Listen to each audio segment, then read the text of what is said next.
Alors commençait, voilà la phrase que j'ai entendue cette semaine et qui me permet, dans ce numéro un peu spécial, de livrer le récit de ce que j'ai raconté à Gustave à la veille de m'adresser à des gens venus pour m'écouter à Perpignan, car je suis allé, figurez-vous, participer au printemps de la liberté d'expression dans cette bonne ville proche de Rennes-le-Château.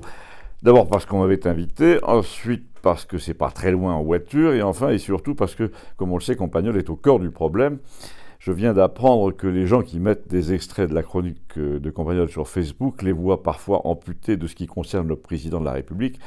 On compte plus les atteintes délibérées au droit non seulement de s'exprimer, c'est-à-dire de proférer des affirmations, mais d'exprimer seulement des doutes. Donc on m'a prié de venir expliquer en quoi je m'estimais lésé par les nouvelles règles maladives qui viennent d'être pondues et qui régissent le rapport à la vérité, et surtout, la chose était implicite, on m'a invité à dire ce que j'en pensais comme écrivain. Pour être franc, je me suis senti un peu la caution de droite pour un mini-congrès sur la liberté d'expression qui était en fait surtout de gauche. Je ne blâme pas évidemment les organisateurs et le maire de Perpignan qui lui-même ne passe pas pour un gauchiste d'avoir pensé qu'il était honnête de demander aussi en quoi on se sent muselé quand on est à droite.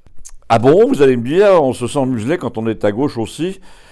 Eh bien oui, et justement, je voulais commencer par là. J'ai bien fait d'écouter les 2 ou 3 personnalités vedettes de ce petit congrès avant de m'exprimer moi-même. J'ai bien fait d'écouter en quoi elles se sentaient lésées par la tournure que prennent les événements dans le débat public. Ça me permet de leur répondre parce qu'il me semble avoir compris ce qu'ils ont derrière la tête. Qui ça, ils, pour résumer, les gens de la gauche libérale, un peu profiteuse, un peu radicale, socialiste à la française, un peu franc-maçonne aussi, qui se sentent terrifiés soudain par les monstres qu'ils ont engendrés, et donc ils convoquent des assises pour réfléchir ensemble. Ensemble, ça veut dire avec leurs homologues conservateurs catholiques de bonne volonté, ceux qui ont lu Mauriac et connu Pompidou, et réfléchir à quoi ? Aux moyens de réparer les erreurs commises. Et ils en ont appelé, devant moi, à l'union sacrée droite-gauche contre la montée des barbares, pour parler de manière abrupte. Donc nous avons eu droit pendant ces journées à divers constats effrayés qui témoignaient que la vie sociale française était en train de dériver vers la guerre civile, pas moins, et la plupart des intervenants disaient la même chose, à savoir comment faire pour sortir de ce piège où nous sommes tombés. Mais personne n'a vraiment songé à expliquer quand et pourquoi et comment nous y sommes tombés.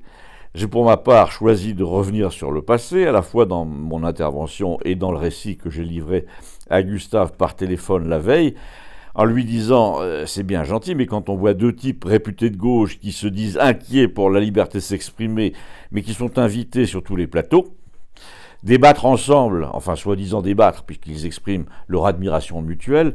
Je veux parler de Nolo et Onfray. Quand on voit ces 2 types s'écrier, il faut absolument qu'on invite les gens de bonne volonté à oublier leur querelle au nom de la patrie qui est en danger. Ça paraît quand même un petit peu fort de café, d'autant que ni l'un ni l'autre, dont l'un qui était pompeusement nommé président de l'événement, n'ont pris soin de chercher dans la foule les 7 autres participants pour leur dire bonjour simplement en arrivant. Quand on pense que les mêmes types n'ont jamais cessé de dédaigner, de flétrir, de mettre en quarantaine la droite humaniste dont je fais partie, on est quand même un petit peu pantois.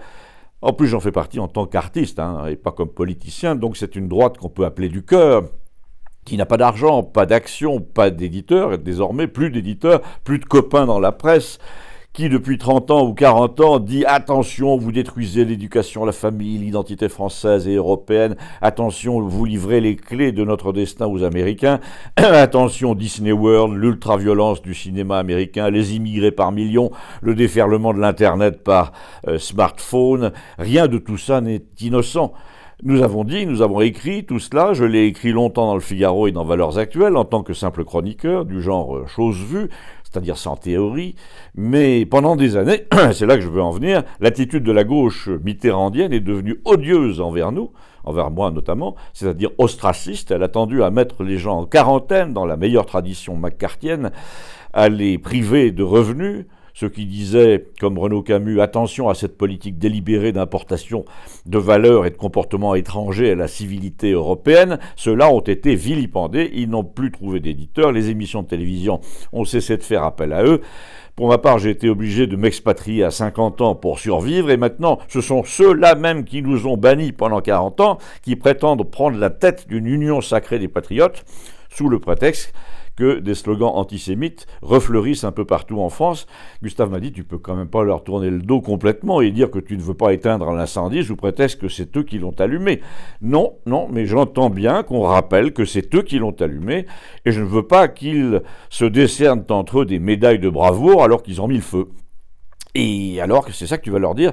Bah oui, à peu près. Je rappelle que cette conversation téléphonique avait lieu la veille de ma petite conférence, mais au lendemain de celle qu'ils venaient eux de prononcer, et qu'ils avaient donc abattu leur carte devant moi. Avant de reprendre à toute allure les termes de leur constat et d'y répondre, je vous suggère comme d'habitude de passer en zone libre, car une fois encore, il est probable que la maison YouTube ne va pas supporter beaucoup la suite. Alors cliquez sur les liens ci-dessous et trouvez aussi 2 autres liens, l'un vers une conférence vidéo sur ce que l'Europe a à défendre, et l'autre qui permet de télécharger un petit livre nommé « De l'Est, de la peste et du reste », où j'annonçais en 1993, il y a 30 ans donc, un écrivain hongrois qu'il allait devoir se défendre un jour contre la pâtée américaine. Eh bien nous y sommes. Merci, à tout de suite.